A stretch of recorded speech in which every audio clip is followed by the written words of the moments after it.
what the mainstream media was afraid to tell you about the news this week.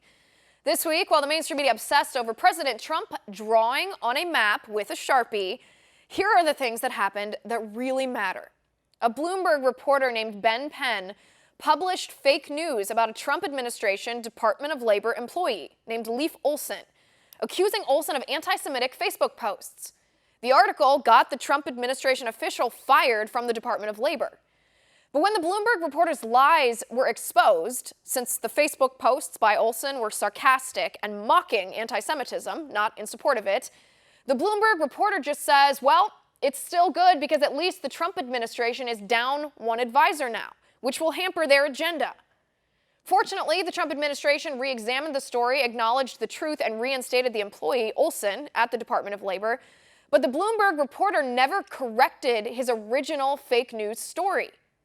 And did the mainstream media tell you about this story? Barely. They certainly published the fake news accusing Olsen of being a bigot, but when the truth was revealed and Olsen was rehired, the mainstream media barely mentioned it. Cavanaugh accuser Christine Blasey Ford's lawyer, Deborah Katz, admits on video that Ford's accusation that Brett Kavanaugh sexually assaulted her was partly motivated by Ford's support for Roe v. Wade and abortion. Katz said Ford knew even if Kavanaugh ended up serving on the Supreme Court, if and when Kavanaugh voted to overturn Roe v. Wade, the American people might not view that ruling with any legitimacy in light of her accusations. But did the mainstream media report on this bombshell admission? An admission that puts the entire Kavanaugh hearing debacle in a whole new partisan, dare I even say, evil context. Nope. The mainstream media refused to touch this story. They prefer #BelieveAllWomen, even when there's proof the woman was politically motivated. 36 Antifa thugs were arrested in Boston last Saturday, 9 of them charged with assaulting police officers after throwing urine on the cops. Really horrible stuff. But then Democratic Congresswoman AOC and Ayanna Pressley tweeted out a link to fundraise to pay for bail for the Antifa thugs who assaulted the police. And did the mainstream media report on that? Oh no, they did not. The mainstream media rushed to condemn the straight pride parade that drew 200 far right-wing people, but the 1,000 Antifa thugs who showed up to counter-protest and ended up committing violence, the mainstream media didn't even mention them. Facebook penalized Live Action, the largest pro-life organization in the United States, for publishing a story that asserts abortion is never medically necessary.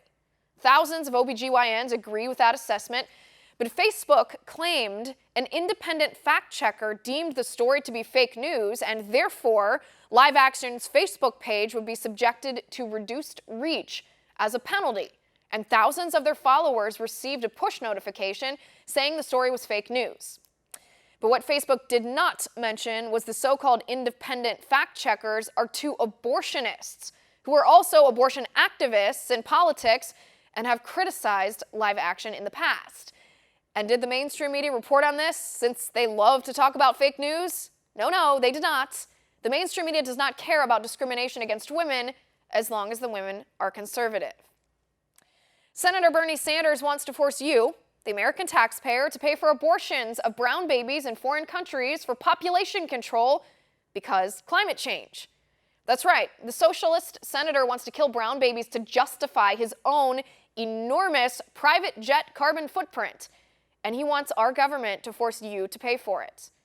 But did the mainstream media report on this? Did the mainstream media decry the idea of genocide of minorities and eugenics, since that's what this is? Nope.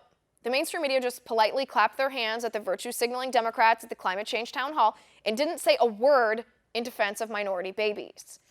The mainstream media doesn't care to report any of that to you, so we will. And that's my final point.